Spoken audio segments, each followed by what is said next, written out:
নমস্কার।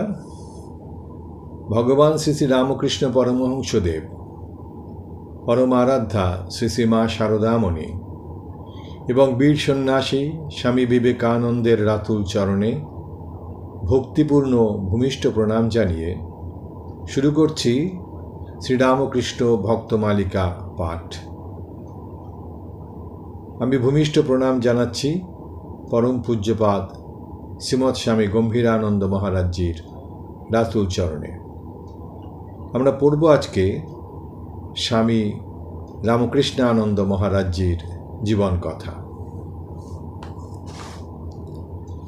হুগলি জেলার ময়াল ইছাপুর গ্রামবাসী বাপুলি উপাধিধারী শ্রীযুত কালীপ্রসাদ চক্রবর্তীর 3 পুত্র ছিলেন, রামানন্দ, রাজচন্দ্র ও ঠাকুরদাস।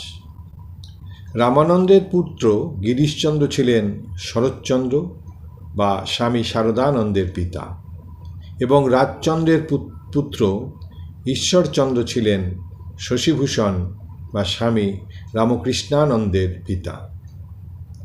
শ্রীযুত গিরিশচন্দ্র কলিকাতায় বাটি নির্মাণ করিয়া সেখানেই বাস করিতে থাকেন, কিন্তু শ্রীযুত ঈশ্বরচন্দ্র স্বগ্রামে থাকিয়া যান। ঈশ্বরচন্দ্র ছিলেন অতি উন্নত তান্ত্রিক সাধক এবং কৌল সমাজে তন্ত্রবিদ্যার জন্য তাহার যথেষ্ট খ্যাতি ছিল। তিনি পাইকপাড়ার রাজা ইন্দ্রনারায়ণ সিংহের সভাপণ্ডিত ছিলেন। রাজা তাহাকে গুরুর ন্যায় শ্রদ্ধা করিতেন এবং সাধনার জন্য যখন যাহা প্রয়োজন হইত তাহার ব্যবস্থা করিয়া দিতেন। ঈশ্বরচন্দ্র স্বগ্রামের অনতি দূরে ঘণ্টেশ্বরের মহাশ্মশানে, কলিকাতায় কেওড়াতলার শ্মশানে অথবা রাজপ্রাসাদের পশ্চাতে পঞ্চমূর্ণির আসনে সাধনায় রত থাকিতেন। কালীঘাটে এক গভীর রাত্রে কালিকা দেবী তাহাকে বালিকা বেশে দর্শন দিয়া কৃতার্থ করিয়াছিলেন। শশীভূষণের জননী অতিশয় উদার হৃদয়া ও সরলা ছিলেন। তিনি এত লজ্জাশীলা ছিলেন যে নিকটাত্মীয়ের সম্মুখেও ঘোমটা দিতেন। তাহার বর্ণ ছিল গৌর এবং শশীও তাহাই পাইয়াছিলেন। ঈশ্বরচন্দ্রের গৃহে নারায়ণ, মনসা, শীতলা, সিংহবাহিনী প্রভৃতি দেবদেবীর নিত্য পূজা হইত এবং প্রতি বৎসর কালী পূজা হইত। শশীভূষণ 1863 খ্রিস্টাব্দের 13 জুলাই 1270 বঙ্গাব্দের 29 আষাঢ় চান্দ্র আষাঢ় কৃষ্ণা ত্রয়োদশীতে রবিবার শেষ রাত্রে 4:56 স্বগ্রাম ইছাপুরে জন্মগ্রহণ করেন। প্রগাঢ় ধর্মভাবপূর্ণ আবেষ্টনীর মধ্যে বাল্যকাল অতিবাহিত করিয়া শশী অতিশয় ভগবৎ পরায়ণ হইয়াছিলেন। শৈশবে পূজাদি অভ্যাসের ফলে পরবর্তীকালে একাসনে অষ্টপ্রহর অতিবাহিত করা তাহার পক্ষে অতি সহজ ছিল। গ্রাম্য বিদ্যালয়ে পাঠ সমাপনান্তে তিনি ইংরেজি শিক্ষার জন্য কলিকাতায় শরৎচন্দ্রের গৃহে আসেন এবং যথাসময়ে প্রবেশিকা পরীক্ষায় উচ্চস্থান অধিকারপূর্বক বৃত্তিপ্রাপ্ত হন। অনন্তর আলবার্ট কলেজ হইতে FA পাশ করিয়া মেট্রোপলিটন কলেজে BA পড়েন। ছাত্রজীবনে শশী ও শরৎ ব্রাহ্ম সমাজের প্রতি আকৃষ্ট হইয়া কেশবচন্দ্রের নিকট যাতায়াত আরম্ভ করেন। উভয়ই সমাজের সদস্য হইয়াছিলেন এবং শশী কিছুদিন কেশবচন্দ্রের পুত্রের গৃহশিক্ষকতা করিয়াছিলেন। শৈশবের ন্যায় বাল্য ও যৌবনেও শশীর ধর্মভাব পরিপুষ্ট ছিল। চৈতন্য চরিতামৃতে আকৃষ্ট হইয়া তিনি আজীবন নিরামিষাহারের সংকল্প গ্রহণ করেন ও শেষ দিন পর্যন্ত তাহা প্রতিপালন করেন। বাল্যকালে স্বাভাবিক পরিবেশের প্রভাবে এবং বাগ্মীপ্রবর কেশবচন্দ্র সেনের আকর্ষণে শশীর আধ্যাত্মিক ক্ষুধা কিঞ্চিৎ প্রশমিত হইলেও সম্পূর্ণ শান্ত হইল না, বরং তাহার বুভুক্ষা বৃদ্ধি পাইল মাত্র। অবশেষে সহপাঠী কালীপ্রসাদ চক্রবর্তী জানাইলেন যে কেশবচন্দ্র সেন মহাশয়ের ইন্ডিয়ান মিরর নামক পত্রিকায় দক্ষিণেশ্বরের পরমহংস শ্রীরামকৃষ্ণ সম্বন্ধে অপূর্ব বিবরণ প্রকাশিত হইতেছে। একদিন তাহার দর্শনের জন্য তথায় যাইতে হইবে। তদনুসারে শরৎ ও শশী বন্ধুসহ 1883 খ্রিস্টাব্দের অক্টোবর মাসে দক্ষিণেশ্বরে উপস্থিত হইলেন। যুবকদেহকে শ্রীরামকৃষ্ণ অতি প্রীতি সহকারে গ্রহণ করিলেন এবং কেশবচন্দ্রের সমাজে যাতায়াত আছে শুনিয়া শশীকে জিজ্ঞাসা করিলেন, তিনি সাকার ভালোবাসেন কিংবা নিরাকার? শশী উত্তর দিলেন, ঈশ্বর আছেন কিনা তাই জানি না, তার আবার সাকার না নিরাকার। সরল ও নির্ভীক উত্তরে সন্তুষ্ট হইয়া ঠাকুর বলিতে লাগিলেন, বাপ মা আজকাল ছেলেদের অল্প বয়সে বিয়ে দিয়ে দেয়। যেই তারা স্কুল কলেজ থেকে বেরোয় অমনি অনেক ছেলে মেয়ের বাপ হয়ে পড়ে। তখন পরিবারের ভরণ পোষণের জন্য চাকরির সন্ধানে ছুটোছুটি করে বেড়ায়। অমনি উপস্থিত শ্রোতাদের মধ্য হইতে একজন বলিয়া উঠিলেন, তাহলে কি মশাই বিয়ে করা অন্যায়? এটা কি ঈশ্বরের ইচ্ছাবিরুদ্ধ কাজ? গৃহে একখানি বাইবেল সংরক্ষিত ছিল এবং উহার এক অংশে চিহ্ন দেওয়া ছিল। পরমহংসদেব ওই প্রশ্নের উত্তরে পুস্তকখানি খুলিয়া চিহ্নিত অংশটি পাঠ করিতে বলিলেন। উহাতে লিখিত ছিল, অবিবাহিত ও বিধবাদিগকে আমি বলিতেছি যে বিবাহ না করাই ভালো, যেমন আমি নিজে অকৃতদার রহিয়াছি। কিন্তু তাহারা যদি সংযম অবলম্বন না করিতে পারে তবে বিবাহ করাই ভালো, কারণ বাসনার আগুনে পুড়িয়া মরা অপেক্ষা বিবাহ করাই উত্তম। পাঠ শেষ হইলে পরমহংসদেব বুঝাইয়া দিলেন যে বিবাহই সর্বপ্রকার বন্ধনের মূল। জনৈক শ্রোতা পুনর্বার আপত্তি তুলিলেন, আপনি কি তাহলে বলতে চান যে বিয়ে করাটা ঈশ্বরের ইচ্ছাবিরুদ্ধ কাজ? বিয়ে না করলে সৃষ্টি থাকবে কি করে? শ্রীরামকৃষ্ণ সহাস্যে উত্তর দিলেন, তার জন্য তোমায় ভাবতে হবে না। যারা বিয়ে করতে চায় তারা করবে বই কি। ও আমাদের মধ্যে একটা কথা হয়ে গেল। আমার যা বলবার আমি বলেছি, তুমি ন্যাজামুড়ো বাদ দিয়ে নিও। সেদিন বিরুদ্ধ প্রতিবেশের মধ্যে যুবকদের সহিত প্রাণ খুলিয়া আলাপ করা হইল না। সুতরাং বিদায়কালে ঠাকুর শশী প্রভৃতিকে বলিয়া দিলেন, আবার এসো, কিন্তু একা একা, ধর্মের সাধন গোপনীয়। প্রথম দিনেই ঠাকুর শশীর মন জয় করিয়া লইলেন। এই আকর্ষণের ফলে তিনি কলেজের ছুটির দিনে দক্ষিণেশ্বরে যাইয়া ঠাকুরের কথামৃত পান করিতে লাগিলেন। প্রথমত তিনি অনেক কথা বলিতেন, কিন্তু অতঃপর যুবক মনে বহু সন্দেহ উঠিলেও এবং সন্দেহ নিরসনের জন্য দক্ষিণেশ্বরে গেলেও ঠাকুরকে ভগবৎ প্রসঙ্গে নিমগ্ন ও ভক্ত পরিবেষ্টিত দেখিয়া আর বিশেষ বাক্যস্ফূর্তি হইত না। তাহাকে দেখিলেই ঠাকুর বলিতেন, বসো বসো। তিনিও বসিতেন, কিন্তু আশ্চর্যের বিষয় এই যে ওইভাবে বসিয়া থাকিতে থাকিতেই মনের সংশয় বিদূরিত হইয়া তৎস্থলে অপূর্ব শান্তি বিরাজ করিত। ক্রমে সুযোগ বুঝিয়া ঠাকুর তাহার নিকট স্বীয় স্বরূপ প্রকটিত করিয়া তাহার হৃদয় মন চিরতরে এক উচ্চতর স্তরে তুলিয়া লইলেন। একদিন বস্তু বিশেষের সন্ধানে শশী দ্রুত পদে ঠাকুরের কক্ষ অতিক্রম করিয়া যাইতেছেন। এমন সময় ঠাকুর বলিয়া উঠিলেন, তুই যাকে চাস সে এই, সে এই, সে এই। চকিতে শশীর দৃষ্টি অনুসন্ধেয় বস্তু হইতে সদানন্দময় ঠাকুরের প্রতি আকৃষ্ট হইল। তিনি বুঝিলেন ঠাকুরই জীবনের একমাত্র জ্ঞেয় বস্তু, আর সব অনুসন্ধান এই বৃহৎ অনুসন্ধানেরই রূপান্তর মাত্র। দক্ষিণেশ্বরে যাতায়াতের ফলে শশী ক্রমে নরেন্দ্রাদি যুবক ভক্তদের সহিত পরিচিত ও প্রেমসূত্রে সংবদ্ধ হইলেন। এক সময়ে নরেন্দ্রর মুখে সুফি কাব্যের প্রশংসা শুনিয়া মূল কাব্যপাঠের আগ্রহে তিনি ফরাসি ভাষা শিখিতে আরম্ভ করিলেন। একদিন কালীবাড়িতে এতই মনোসংযোগ সহকারে ওই ভাষা আয়ত্ত করিতেছিলেন যে ঠাকুর 3 বার ডাকিয়াও কোনো উত্তর পাইলেন না। অবশেষে শশীর নিকটে আসিলে তিনি জানিতে চাহিলেন এত নিবিষ্ট মনে কি করা হইতেছিল। ফরাসি পড়িতেছিলেন শুনিয়া তিনি সাবধান করিয়া দিলেন, অপরাবিদ্যায় ডুবে যদি পরাবিদ্যা ভুলে যাস তো তোর হৃদয় ভক্তিহীন হয়ে যাবে। শশীর ফরাসি পড়া আর অগ্রসর হইল না।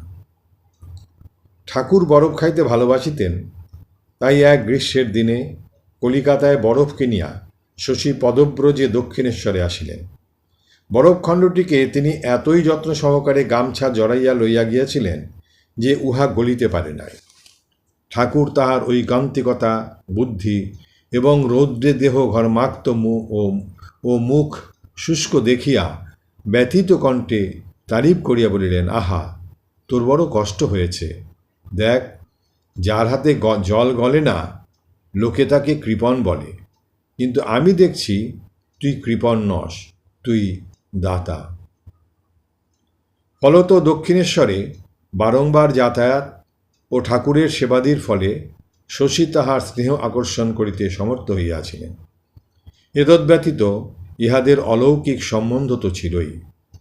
ঠাকুর বলিয়াছিলেন, শশী আর শরৎকে দেখেছিলাম ঋষিকৃষ্ণের অর্থাৎ যীশুখ্রিস্টের দলে ছিল।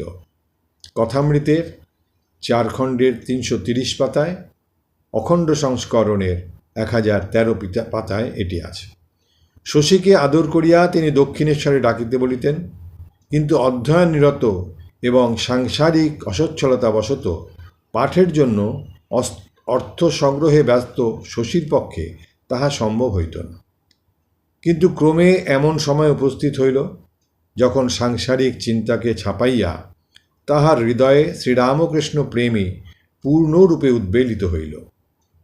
ঠাকুর গললোক লইয়া যখন শ্যামপুকুরে আসিলেন এবং পথ্য প্রস্তুতির জন্য শ্রী শ্রী মাও তথায় আসিলেন, তখন রাত্রিকালে ঠাকুরের সেবা করিবার, লোকাভাব দূর করিবার জন্য ভক্তমন মনোনিবেশ করিল। শ্রীযুক্ত নরেন্দ্রনাথ তখন ওই বিষয়ের ভার স্বয়ং গ্রহণপূর্বক রাত্রিকালে এখানে অবস্থান করিতে লাগিলেন এবং নিজ দৃষ্টান্তে উৎসাহিত করিয়া গোপাল, কালী, শশী প্রভৃতি কয়েকজন কর্মঠ যুবক ভক্তকে ওইরূপে আকৃষ্ট করিলেন। লীলা প্রসঙ্গ 2য় ভাগ, দিব্যভাবে 156 পৃষ্ঠায়। অভিভাবক প্রথমে যতটা আপত্তি করেন নাই ততটা আপত্তি করেন নাই, কিন্তু পরে যখন কার্যে ব্যাপৃত থাকিয়া শশী বাড়িতে আহার করিতে যাওয়া পর্যন্ত বন্ধ করিলেন, তখন তিনি নানাবিধ বাধা সৃষ্টি করতে লাগিলেন।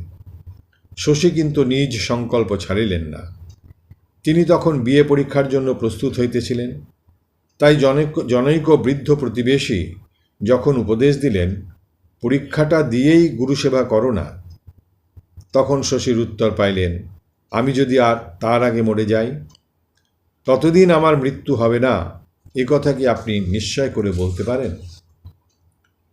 শ্যামপুকুরের পরে কাশীপুর, শশী এখানেও গুরুসেবায় নিযুক্ত রহিলেন।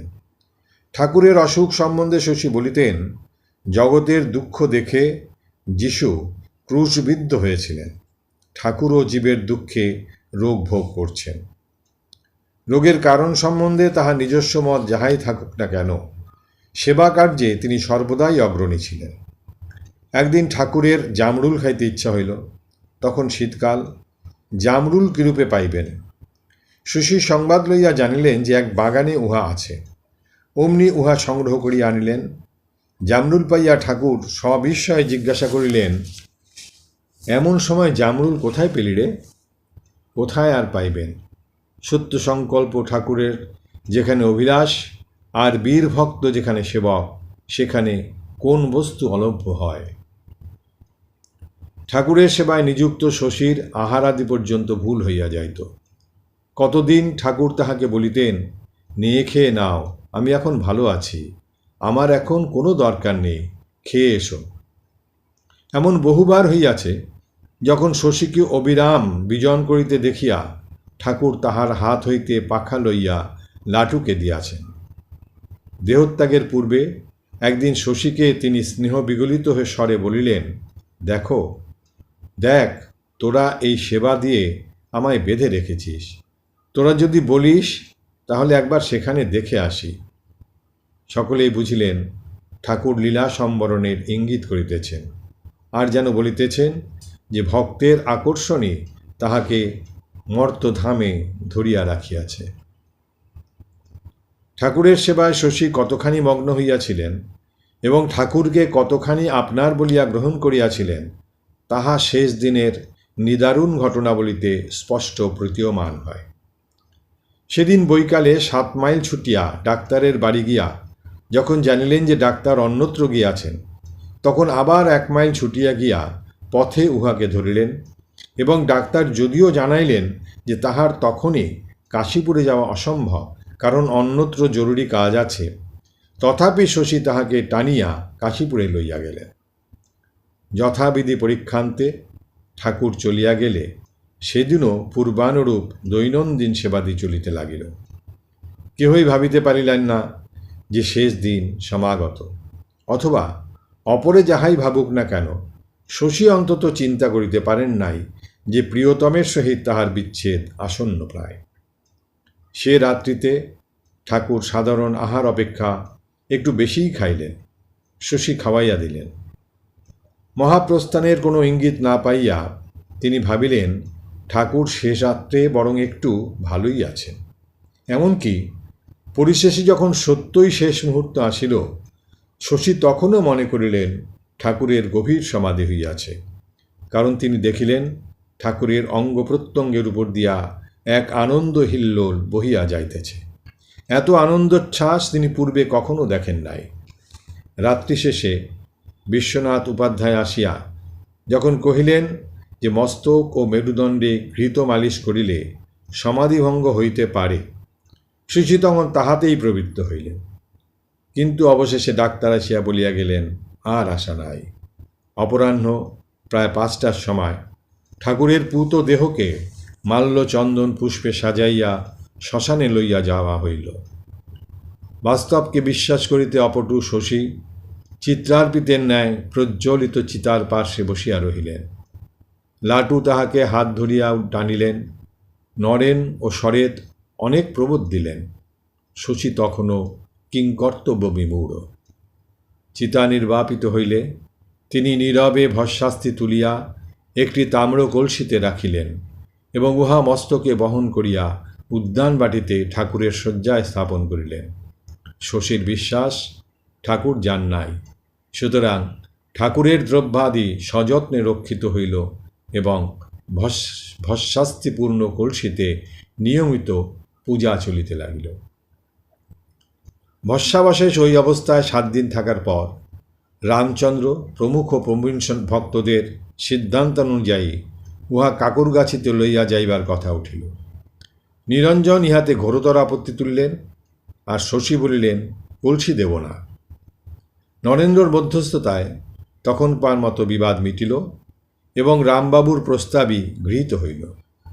কিন্তু অপর সকলের অজ্ঞাতসারে শশী ও নিরঞ্জন অন্য এক পাত্রে অর্ধকেরও উপর ভস্মাবশেষ অস্থিনিচয় বাহির করিয়া লইয়া উহা বলরামবাবুর বাটিতে নিত্য পূজার জন্য পাঠাইয়া দিলেন।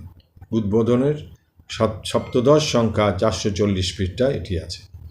অতঃপর 1886 খ্রিস্টাব্দের 23 আগস্ট জন্মাষ্টমীর দিনে প্রথম কলসিটি কীর্তনসহ রামবাবুর কলিকাতার বাটি হইতে কাকুরগাছির উদ্যানে লইয়া যাওয়া হইল।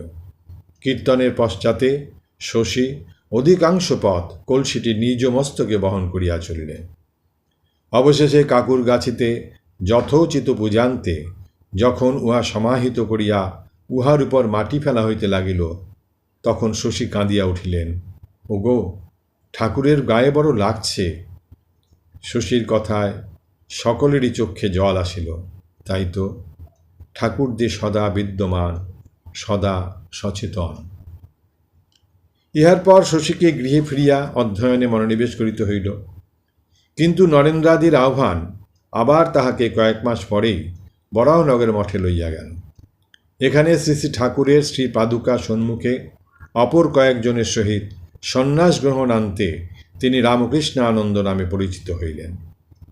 নরেন্দ্রনাথের ইচ্ছা ছিল তিনি স্বয়ং ওই নাম গ্রহণ করিবেন, কিন্তু শশীর সেবা ও ভক্তির দাবি মানিয়া লইয়া তাহাকেই উহা দিলেন। বরাহনগরে আসার পর শশী মহারাজ নিত্য শ্রীগুরুর পূজাদি অবলম্বনে একদিকে যেমন সকলের মনে গভীর ভক্তিভাব জাগাইতেন, অপরদিকে তেমনি তাহাদের কায়িক সুখ স্বাচ্ছন্দ্যের প্রতিও তীক্ষ্ণ দৃষ্টি রাখিতেন। মঠ স্থাপনের পরেই দেখা গেল যে তীব্র বৈরাগ্য ও তীর্থ দর্শন অভিলাষে গুরুভ্রাতারা প্রায় এদিক সেদিক চলিয়া যাইতেছেন। কেবল স্বামী রামকৃষ্ণানন্দ এক মনে গুরুসেবায় নিযুক্ত রহিয়াছেন। তখন অভাবের দিন। এক দ্বিপ্রহরে 4 জন সন্ন্যাসী রিক্ত হস্তে ভিক্ষা হইতে ফিরলেন। মঠের ভাণ্ডারও সেদিন শূন্য। অতএব আহারের আশা ত্যাগ করিয়া সকলে দানাদের ঘরে কীর্তনে মাতিলেন। এদিকে শশী মহারাজের ভাবনা হইল, ঠাকুরকে কিছু না দিলে তো চলে না। তিনি অপরের অজ্ঞাতসারে পরিচিত এক প্রতিবেশীর নিকট গেলেন। ওই বাড়ির অন্যান্য সকলেই মঠের বিরোধী, কাজেই প্রতিবেশী জানালা গলাইয়া পোয়াটাক চাল, কয়েকটি আলু ও একটু ঘৃত দিলেন। শশী মহারাজ উহা রন্ধনপূর্বক ঠাকুরকে ভোগ দিলেন এবং পরে ওই প্রসাদের দ্বারা গোল গোল পিণ্ড পাকাইয়া দানাদের ঘরে কীর্তনমগ্ন অভুক্ত গুরুভ্রাতাদের মুখে একটি একটি পিণ্ড গুজিয়া দিলেন। এই অপূর্ব প্রসাদের আস্বাদে পরম পরিতৃপ্ত হইয়া তাহারা সবিস্ময়ে জিজ্ঞাসা করিলেন, ভাই শশী, ওই অমৃত কোথায় পেলে ভাই? স্বামী বিবেকানন্দ সত্যই বলিয়াছিলেন, শশী ছিল মঠের প্রধান খুঁটি। সে না থাকিলে আমাদের মঠবাস অসম্ভব হতো। সন্ন্যাসীরা ধ্যান ভজনে প্রায়ই ডুবে থাকত এবং শশী তাদের আহার প্রস্তুত করে অপেক্ষা করত, এমনকি মাঝে মাঝে তাদের ধ্যান থেকে টেনে এনে খাওয়াত। বিশেষ কারণ না ঘটিলে শশী মহারাজ মঠ ছাড়িয়া কোথাও যাইতেন না। একবার ঠাকুরের ভক্ত সুরেন্দ্রনাথ মিত্র মৃত্যুশয্যা হইতে তাহাকে স্মরণ করিলে তিনি তাহার গৃহে যাইয়া প্রায় 1 ঘণ্টা ঠাকুরের কথায় কাটাইয়াছিলেন। এই নিষ্ঠা লক্ষ্য করিয়া আচার্য বিবেকানন্দ একসময় লিখিয়াছিলেন, শশী কেমন স্থান জাগিয়ে বসে আছে, তাহার দৃঢ় নিষ্ঠা একটা মহাভিত্তি স্বরূপ। স্বামী রামকৃষ্ণানন্দ প্রভৃতিকে যীশুখ্রিস্টের প্রতি ভক্তিপরায়ণ জানিয়া ধর্মান্তরিত করার লালসায় মুক্তি ফৌজের 2-1 জন বাঙালি প্রচারক একসময় মঠে যাতায়াত আরম্ভ করেন। কিন্তু অবশেষে বাইবেলে রামকৃষ্ণানন্দের ব্যুৎপত্তি দর্শনে যুক্তির পথে কার্যোদ্ধারের সম্ভাবনা নাই বুঝিয়া তাহাকে বিবিধ প্রলোভন দেখান। ইহাতে তাহার ধৈর্যের সীমা উল্লঙ্ঘিত হওয়ায় তিনি চিরতরে তাহাদিগকে তাড়াইয়া দেন। অবসর বিনোদনের জন্য শশী মহারাজ এক অদ্ভুত উপায় অবলম্বন করিতেন। তিনি সময় পাইলেই অঙ্ক কষিতেন বা সংস্কৃত পড়িতেন। মঠে সমাগত যুবকগণ তাহার নিকট অধ্যয়ন বিষয়ে প্রচুর উৎসাহ পাইত। ওই সময়ে স্বামী বিরজানন্দ, বোধানন্দ, বিমলানন্দ ও আত্মানন্দ মঠে যাতায়াত আরম্ভ করেন। শশী মহারাজ তাহাদের সহিত ধর্মালাপ করিতেন এবং ঠাকুরের সেবা ও মঠের খুঁটিনাটি কাজের সুযোগ দিতেন। বিরজানন্দকে গণিতে কাঁচা জানিয়া তিনি গ্রীষ্মের ছুটিতে মঠে থাকিয়া তাহার নিকট গণিত শিখিতে বলেন। তদনুযায়ী বিরজানন্দ সেখানে আসিলেন, কিন্তু তাহার ভগবৎ ব্যাকুল মন তখন অধ্যয়ন অপেক্ষা ঠাকুর সেবা ও মঠের কার্যে অধিক মগ্ন হইয়া পড়িল। আর স্বামী রামকৃষ্ণানন্দের তো খুব বেশি অবকাশ ছিল না, অতএব ছুটির মধ্যে আর বই খোলা হইল না। কিন্তু বিরজানন্দের বৈরাগ্যের উৎস খুলিয়া গেল। তিনি কিয়ৎকাল পরে মঠে যোগ দিলেন। মঠে ঠাকুর পূজাদি চালাইয়া যাওয়ার প্রায় সমস্ত দায়িত্ব স্বামী রামকৃষ্ণানন্দ লইয়াছিলেন। ঠাকুর সেবার কোনো প্রকার ত্রুটি তিনি সহ্য করিতে পারিতেন না। রঙ্গপ্রিয় নরেন্দ্রনাথ ইহা জানিতেন, তাই মাঝে মাঝে তাহাকে উত্তেজিত করিয়া মজা দেখিতেন। একদিন জনৈক ভক্ত ঠাকুর পূজাকে শীতলা পূজাদির সহিত তুলনা করিয়া ব্যঙ্গ করিতে থাকিলে ক্রুদ্ধ শশী মহারাজ ঘোষণা করিলেন যে তিনি ঐরূপ ভক্তের অর্থ সাহায্য চান না। অমনি স্বামী বিবেকানন্দ বললেন, তবে ভিক্ষা করে নিয়ে আয়। শশীও উত্তেজিত হইয়া বললেন, তাই করব। স্বামীজি তখন কৃত্রিম কোপ সহকারে যুক্তি দেখাইতে লাগিলেন যে মঠের ভাইদের যে স্থলে অন্ন বস্ত্রের অভাব, সে স্থলে পূজার জন্য অধিক খরচা করা অযৌক্তিক। তর্ক বাড়াইয়া চলিতেছে দেখিয়া লাঠু মহারাজ মধ্যস্থতা করিতে অগ্রসর হইলে স্বামীজি তাহাকে ধমক দিয়া নিরস্ত করিলেন, কিন্তু সঙ্গে সঙ্গে এমন একটি কৌতুকপ্রদ কথা বলিয়া ফেলিলেন যাহাতে হাসির হিল্লোল উঠিয়া সেদিনকার মতো বিতর্ককে ভাসাইয়া লইয়া গেল। স্বামী রামকৃষ্ণানন্দের ঠাকুর পূজা একটা দেখিবার জিনিস ছিল। ঠাকুরকে তিনি শুধু বিধি অনুযায়ী পূজা করিয়াই তৃপ্ত হইতেন না, তাহাকে জীবন্ত জানিয়া তদনুরূপ সেবা করিতেন। গ্রীষ্মে নিজের কষ্ট হইলে তিনি পাখা লইয়া ঠাকুরকে বাতাস করিতেন এবং নিজে গলদঘর্ম হইতে থাকিলেও উহাতেই আরাম বোধ করিতেন। ভোরে উঠিয়া দায়ের উল্টা দিক দিয়া তিনি ঠাকুরের জন্য দাঁতন কাঠি থেতো করিয়া দিতেন। একদিন বাল্যভোগ দিতে যাইয়া দেখেন যে সচ্চিদানন্দ বুড়ো বাবা উহা ঠিকভাবে থেতো করেন নাই। অমনি মনে আঘাত পাইয়া সচ্চিদানন্দের সন্ধানে বাহির হইলেন আর বলিতে লাগিলেন, আজ তুই আমাদের ঠাকুরের মাড়ি দিয়ে রক্ত বের করেছিস। আলমবাজারে আগমনের পর স্বামী রামকৃষ্ণানন্দের দায়িত্ব বর্ধিতই হইল। স্বামী ব্রহ্মানন্দ আসিয়া মঠের ভার গ্রহণ না করা পর্যন্ত তিনিই ছিলেন এক হিসাবে মঠের কর্ণধার। তবে সুখের বিষয় এই যে আলমবাজারে আসার পর 1 বৎসর পরে মঠের আর্থিক অভাব অনেক কমিয়া গিয়াছিল। এই মঠ হইতেও স্বামী রামকৃষ্ণানন্দ বিশেষ কোথাও যাইতেন না। এমনকি উত্তর ভারতের শ্রেষ্ঠ তীর্থ কাশীধামও তিনি দর্শন করেন নাই। একবার তিনি নিরুদ্দেশ হইয়াছিলেন, কিন্তু চিন্তান্বিত গুরুভ্রাতাদিগকে তাহার সন্ধানে দক্ষিণেশ্বর অতিক্রম করিয়া যাইতে হয় নাই। দক্ষিণেশ্বরের কালী মন্দির হইতেই সেবারে তিনি মঠে ফিরিয়াছিলেন। আর একবার তিনি সকলের অজ্ঞাতসারে তীর্থ দর্শনে বাহির হইয়াছিলেন, কিন্তু বর্ধমান জেলার মানকুণ্ডু পর্যন্ত পৌঁছিয়াই অসুস্থ হইয়া পড়েন এবং সংবাদ পাইয়া স্বামী নিরঞ্জনানন্দ তাহাকে লইয়া আসেন। মঠ জীবনের দুঃখ কষ্টের মধ্যেও যুবক সন্ন্যাসীদের আনন্দের অভাব ছিল না। মঠের বাড়িটি ভূতের বাড়ি বলিয়া ওই অঞ্চলে সুপরিচিত ছিল। সন্ন্যাসীদের মধ্যে এই বিষয়ে আলোচনা হইত এবং কেহ কেহ ভূতও দেখিয়াছিলেন। এক গভীর রাত্রে সকলে নিদ্রিত আছেন, এমন সময় শুনিলেন ছাদে বিকট গড়গড় শব্দ হইতেছে। শব্দ শুনিয়া অনেকে ভয় পাইলেন এবং রামকৃষ্ণানন্দকে বলিতে লাগিলেন, ভাই, কোথায় নিয়ে এলে? এই যে সত্যই ভূতের ভাটা খেলা চলছে। ইহাতে উত্তেজিত শশী মহারাজ, তোর ভূতের বাপের শ্রাদ্ধ করছি বলিয়া একটি বড় লাঠি হাতে মার মার শব্দে দুব দুব করিয়া একেবারে ছাদে গিয়ে উপস্থিত হইলেন। সেখানে দেখেন ডাম্বেল ও লণ্ঠন রহিয়াছে। তখন সকলকে ডাকিয়া বললেন, ভূতে বুঝি আবার লণ্ঠন নিয়ে ভাটা খেলে। অবশেষে অনুসন্ধানে জানা গেল যে উহা স্বামী শারদানন্দ ও সদানন্দের কীর্তি। পূজায় প্রীতি থাকিলেও জ্ঞানার্জনের প্রতি স্বামী রামকৃষ্ণানন্দের একটা স্বাভাবিক প্রবণতা ছিল, ইহা পূর্বেই উল্লেখিত হইয়াছে। আলমবাজারে দ্বীপ্রহরে আহারান্তে তিনি শ্রীরামকৃষ্ণের উপদেশাবলীকে অনুষ্টুপ ছন্দে সংস্কৃতে অনুবাদপূর্বক বিদ্যোদয় নামক পাক্ষিক সংস্কৃত পত্রে ছাপাইতেন।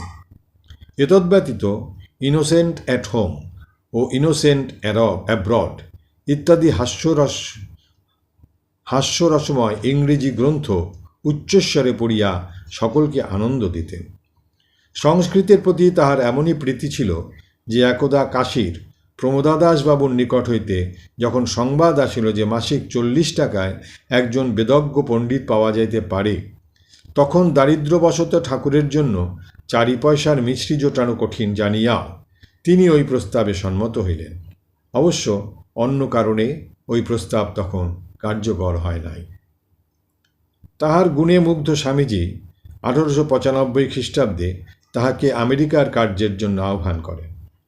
কিন্তু তখন তাহার গায়ে চর্মরোগ, চুলকাইলে মাছের আঁশের মতো বাহির হইত এবং শীতকালে উহা বাড়িত। অতএব তাহার যাওয়া উচিত কিনা এই বিষয়ে আলমবাজার মঠে দ্বিধা উপস্থিত হইয়াছে জানিয়া স্বামীজি এক পত্রে লিখিলেন, শশী সর্বাপেক্ষা উপযুক্ত বটে, কিন্তু তোমরা খালি শশীর আশা সম্ভব কিনা তাহাই বিচার করছ। শশীকে আমি বিশ্বাস করি, ভালোবাসি। He is the only faithful and true man there. ওখানে সেই একমাত্র বিশ্বস্ত ও খাঁটি লোক। শশীর তবু যাওয়া হইল না। কলিকাতার তদানীন্তন বিখ্যাত হোমিওপ্যাথি ডাক্তার, জার্মান ডাক্তার সালজার মত দিলেন যে শীতপ্রধান দেশে তাহার যাওয়া চলিবে না, গ্রীষ্মপ্রধান দেশই ভালো। স্বামী রামকৃষ্ণানন্দের অসীম রুদ্ধ ক্ষমতার দ্বারোদ্ঘাটনে আচার্য বিবেকানন্দ ওইভাবে তখন অসমর্থ হইলেও সুযোগের অপেক্ষায় রহিলেন এবং আমেরিকা হইতে প্রথমবারে মঠে প্রত্যাবর্তনের অব্যবহিত পরেই স্বীয় সংকল্প কার্যে পরিণত করিলেন। মাদ্রাজের ভক্তগণ সেখানে একটি মঠ স্থাপনের জন্য অনুরোধ জানাইলে স্বামীজি তাহাদের ব্রাহ্মণ সুলভ নিষ্ঠা স্মরণ করিয়া বলিয়াছিলেন, আমি তোমাদের কাছে আমার এমন একজন গুরু ভাইকে পাঠাব যে তোমাদের সর্বাধিক গোড়া ব্রাহ্মণের চেয়েও গোড়া, অথচ পূজা, শাস্ত্রজ্ঞান, ধ্যান ধারণার দিতে অতুলনীয়। তাহার মনে তখন রামকৃষ্ণানন্দের কথাই জাগিয়াছিল। আলমবাজারে আসিয়া তিনি তাহাকে প্রথমে একটু পরীক্ষা করিয়া দেখার জন্য বললেন, শশী, তুই আমাকে খুব ভালোবাসিস না? শশী মহারাজ যেই বলিলেন হ্যাঁ, অমনি স্বামীজি আদেশ করিলেন, তবে চিতপুরের ফৌজদারি বালাখানার মোড় থেকে ভালো টাটকা নরম পাউরুটি নিয়ে আয়। শশী মহারাজের নিষ্ঠা থাকিলেও শুচিবাই ছিল না, অধিকন্তু নেতার আদেশে তিনি সদা প্রস্তুত ছিলেন। তাই প্রকাশ্য দিবালোকে পাউরুটি কিনিয়া আনিলেন। নির্দেশ পালনে তৎপর দেখিয়া নেতা তাহাকে আদেশ করিলেন, ভাই, তোকে মাদ্রাজে যেতে হবে। দ্বিরুক্তি না করিয়া স্বামী রামকৃষ্ণানন্দ সম্মত হইলেন এবং 1897 খ্রিস্টাব্দের মার্চ মাসের শেষে জাহাজে করিয়া স্বামী সদানন্দের সহিত মাদ্রাজে পৌঁছিলেন। সেখানে তিনি প্রথমত আইস হাউস রোডে একটি ভাড়া বাড়িতে থাকছিলেন। পরে স্বামীজির ভক্ত এস বিলগিরি আয়াঙ্গার মহাশয়ের আইস হাউস নামক ত্রিতল ভবনের একতলার ঘরগুলি বিনা ভাড়ায় পাইয়া উহাতে উঠিয়া গেলেন। কলকাতা আসিবার পথে স্বামীজির পাদস্পর্শে এই ভবনটি পবিত্রকৃত হইয়াছিল। বাড়িটির প্রকৃত নাম ছিল কাসল কার্নন। কোনো আমেরিকান কোম্পানি বরফ রাখিবার জন্য সমুদ্রকূলে এই প্রাসাদ নির্মাণ করেন, তাই উহার নাম হয় আইস হাউস বা বরফ গৃহ। পরন্তু পরিকল্পনা কার্যে পরিণত না হওয়ায় উহা বাসগৃহরূপেই ব্যবহৃত হইতে থাকে। বাড়ির প্রাচীরগুলি প্রশস্ত থাকায় উহা গ্রীষ্মকালে বিশেষ আরামপ্রদ ছিল। মাদ্রাজে আসার সঙ্গে সঙ্গেই তিনি শ্রী শ্রী ঠাকুরের পট স্থাপন পূর্বক পূজাদি আরম্ভ করিলেন।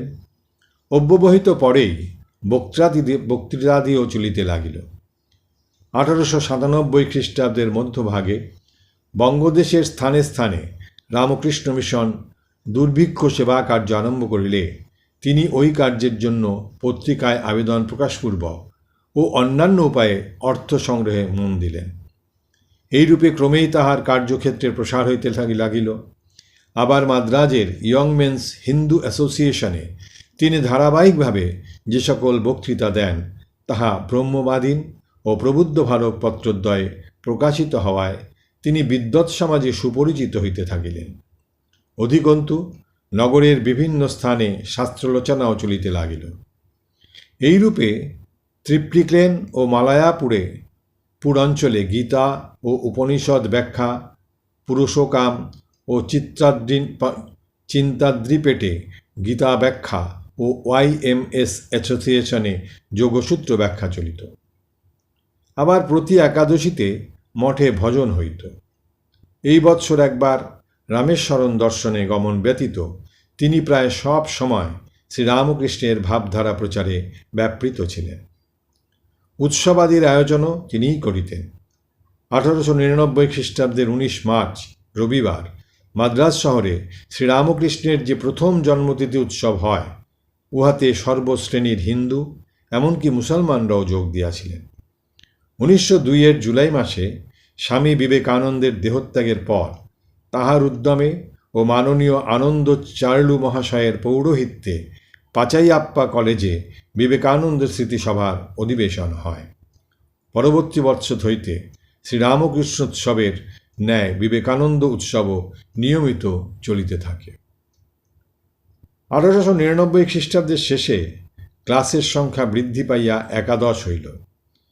সাধারণত প্রত্যেক ক্লাসের জন্য 1.5 ঘণ্টা সময় নির্দিষ্ট ছিল, কিন্তু বিষয়বস্তু হৃদয়গ্রাহী হইলে 2 ঘণ্টা বা ততোধিক সময়ও অতিবাহিত হইত। শ্রোতা সাধারণত 20 হইতে 50 জন হইত, কিন্তু স্বামী রামকৃষ্ণানন্দের সেদিকে দৃষ্টি ছিল না। তিনি শ্রীরামকৃষ্ণকে শুনাইতেছেন মনে করিয়াই শাস্ত্র পাঠ করিতেন।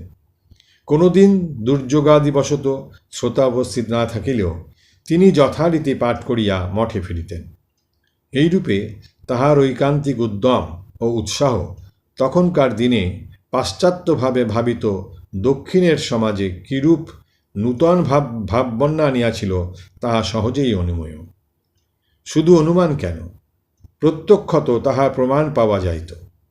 1901 খ্রিস্টাব্দে আমরা দেখিতে পাই যে নগরের বহির্বিভাগেও বিভিন্ন দূরবর্তী অঞ্চলে 6টি বিবেকানন্দ সোসাইটি তাহার তত্ত্বাবধানে চলিতেছে, যথা বানিয়ামবাদী, নিকুন্দি, আরাসামুখী, বারুর, কৃষ্ণগিরি ও ধরমপুরী।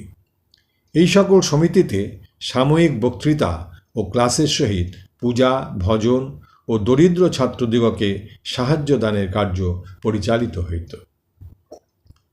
এই সকল উৎসব ও অন্যান্য কাজে তাহার ঐকান্তিকতা ও ঠাকুরের প্রতি নির্ভয় প্রতিপদে ফুটিয়া উঠিত। একবার শ্রীরামকৃষ্ণের উৎসব প্রায় আসিয়া পড়িয়াছে, তখন দরিদ্রনারায়ণের সেবার কোনো ব্যবস্থা হয় নাই দেখিয়া অধীর রামকৃষ্ণানন্দ মধ্যরাত্রে উঠিয়া মঠের অলিন্দে পিঞ্জরাবদ্ধ সিংহের ন্যায় রুদ্ধ আবেগে ধীর অথচ গম্ভীর পদক্ষেপে বিচরণ করিতে লাগিলেন। অকস্মাৎ নিদ্রাভঙ্গে জনৈক প্রত্যক্ষদর্শী তাহাকে তদবস্থ দেখিয়া বুঝিলেন, এই নিশীতে তিনি তাহার প্রাণের বেদনা অন্তরের দেবতার শ্রীচরণে নিবেদন করিতেছেন। কিন্তু নিকটে যাইতে সাহস হইল না।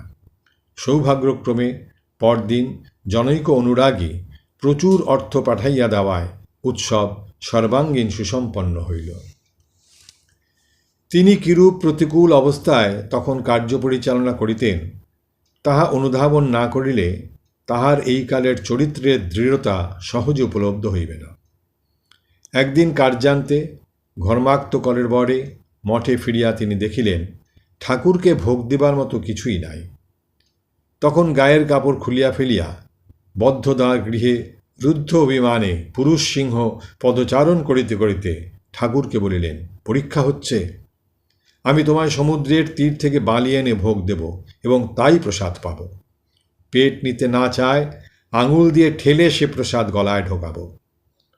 ঠাকুরের দয়ায় সেদিন ততদূর অগ্রসর হইবার পূর্বেই গৃহোদ্ধারে করাঘাত হইল এবং তিনি দরজা খুলিয়া দেখিলেন যে ঠাকুরের ভোগের জন্য সমস্ত প্রয়োজনীয় দ্রব্য লইয়া এক ভক্ত উপস্থিত। আর একবার ঠাকুরের ভোগের সময় আগত প্রায়, কিন্তু ঘৃত নাই। শশী মহারাজ চিন্তাকুল হৃদয়ে পায়চারি করিতেছেন। এমন সময় তার ক্লাসের জনৈক ছাত্র আসিয়া জানাইলেন তিনি মঠের কোনো এক অভাব মিটাইতে চান। রামকৃষ্ণানন্দ প্রথমত অস্বীকার করিলেন, কিন্তু ওই ব্যক্তির আগ্রহ দেখিয়া পরে স্বীকৃত হইয়া ঘৃতের অভাবের কথা জানাইলেন। ছাত্রটি সেই মাসে উহা তো দিলেনই, পরে প্রতি মাসে উহা পাঠাইয়া দিতেন। বস্তুত খুব ঘনিষ্ঠভাবে যাহারা মিশিতেন তাহারা ভিন্ন অপর কেহ এসব কাজের কাহিনী জানিতে পারিতেন না। ভদ্রতা হিসেবে কেহ যদি জানিতে চাহিতেন মঠ চলে কি করিয়া, তিনি নিরুদ্বেগে সহাস্যে উত্তর দিতেন, ঠাকুর সব জুটাইয়া দেন। তিনি আরও বলিতেন, অপরের সাহায্য ব্যতিরেকে যদি নাই চলে তবে ভগবানের সাহায্য যাওয়াই উচিত। সুতরাং তাহার মান অভিমান সব ছিল ঠাকুর স্বামীজিকে লইয়া। স্বামীজির দেহত্যাগের পর নিজ জীবনের দুঃখ জানাইতে গিয়া তিনি একদিন স্বামীজির চিত্রের দিকে তাকাইয়া সক্রোধে বলিয়াছিলেন, তুমিই তো আমায় এখানে পাঠিয়ে এই বিপদে ফেলেছ। আবার তখনই সাষ্টাঙ্গ প্রণাম করিয়া স্বামীজির নিকট কৃতাপরাধের জন্য ক্ষমা চাহিয়াছিলেন। সপ্তাহে 11টি ক্লাস চালানো এবং মধ্যে মধ্যে বক্তৃতা প্রদান, দারিদ্র্যবশত ও তখনকার দিনে স্বল্প ব্যয়ের যানবাহনের অভাবে এইসব কার্যক্ষেত্রে পদব্রজে গমন, আশ্রমে নিজের রন্ধনাদির ব্যবস্থা করা, এই সমস্তের সহিত প্রাণপণে জুঝিয়া তিনি বেদান্ত প্রচারে মত্ত হইয়াছিলেন। কর্মক্লান্ত শরীরে মঠে ফিরিয়া সব দিন রন্ধনের প্রবৃত্তি হইত না। তখন বাজার হইতে রুটি আনিয়া তদ্বারাই রাত্রের আহার শেষ করিতেন। ক্লাসে যাইবার সময় তাহাকে 1 মাইল হাঁটিয়া বাজারে যাইতে হইত এবং তখনকার দিনের বাহন ঝটকা গাড়ি একা ভাড়া করিবার সামর্থ্য না থাকায় 2 জনের সহিত উহাতে উঠিতে হইত। সেই অপূর্ব বাক্সের মতো গাড়িতে তাহার সবল সুদীর্ঘ স্থূল দেহখানিকে সংকীর্ণ পথে প্রবেশ করাইয়া কোনো প্রকারে নুজ দেহে বসিয়া থাকিতে হইত। আবার ঢালু বাক্স হইতে পড়িয়া যাইবার ভয়ে সর্বদা সাবধান থাকিতে হইত। এইরূপ কায়িক ও মানসিক ক্লেশের মধ্যে মাদ্রাজ মঠের গোড়াপত্তন হয়। কেহ যদি জিজ্ঞাসা করিত, স্বামীজি এত ক্লেশ আপনি কিরূপে সহ্য করেন? তিনি উত্তর দিতেন, এ শরীরটা তো একটা যন্ত্র মাত্র, তাও আবার অচেতন, আর যন্ত্রীর জন্যই তো যন্ত্র। যন্ত্রীকে বাদ দিলে তার থাকা না থাকা 2 সমান। মনে করো, একটা কলম যদি বলে, আমি শত শত চিঠি লিখেছি, তবে সত্যি কি উহা তাই করেছে? উহা তো কিছু লেখেনি, লিখেছে সে ব্যক্তি যে তাকে ধরে আছে। এই নিরভিমান নীরব কর্মীর সুযশ সুদূর বিস্তৃত হইয়া 1903 খ্রিস্টাব্দে তাহাকে মহীশূর রাজ্যের বাঙ্গালোর শহরের উপকণ্ঠে আলসুরে লইয়া গিয়াছিল। আমন্ত্রণ পাইয়া তিনি সেখানে উপস্থিত হইলে প্রায় 4 সহস্র ব্যক্তি 50টি কীর্তনের দল লইয়া তাহাকে রেল স্টেশনে স্বাগত জানাইলেন এবং শোভাযাত্রা করিয়া বাসস্থানে লইয়া গেলেন। এই কালে তিনি 3 সপ্তাহ সেখানে অবস্থানপূর্বক প্রায় 12টি বক্তৃতা দেন ও প্রত্যহ সকালে ও সন্ধ্যায় ধর্মালোচনা করেন। সেই বৎসরই তাহাকে মহীশূর নগরেও শ্রীরামকৃষ্ণের বার্তাবাহক রূপে যাইতে হইল। সেখানে তিনি 5টি বক্তৃতা দেন। তন্মধ্যে সংস্কৃত কলে সমাগত পণ্ডিতদের এক সভায় সুললিত সংস্কৃতে নির্ভীক চিত্তে শ্রীরামকৃষ্ণের ধর্ম সমন্বয় সম্বন্ধে যে বক্তৃতা দেন তাহা বিশেষ উল্লেখযোগ্য। অনুদারপন্থী পণ্ডিত সমাজে ওই সময়ে ওইরূপ বক্তৃতা দেওয়া কেবল স্বামী রামকৃষ্ণানন্দের পক্ষেই সম্ভব ছিল। ব্যাঙ্গালোরে সে যাত্রায় যে উৎসাহ উদ্দীপিত হইয়াছিল, তাহার ফলে তাহাকে পরবৎসরও সেখানে কয়েকটি বক্তৃতা ও ক্লাস করিতে হইয়াছিল। অতঃপর তিনি অপর একজন সন্ন্যাসীকে সেখানে রাখিয়া মাদ্রাজে ফিরিয়া আসেন।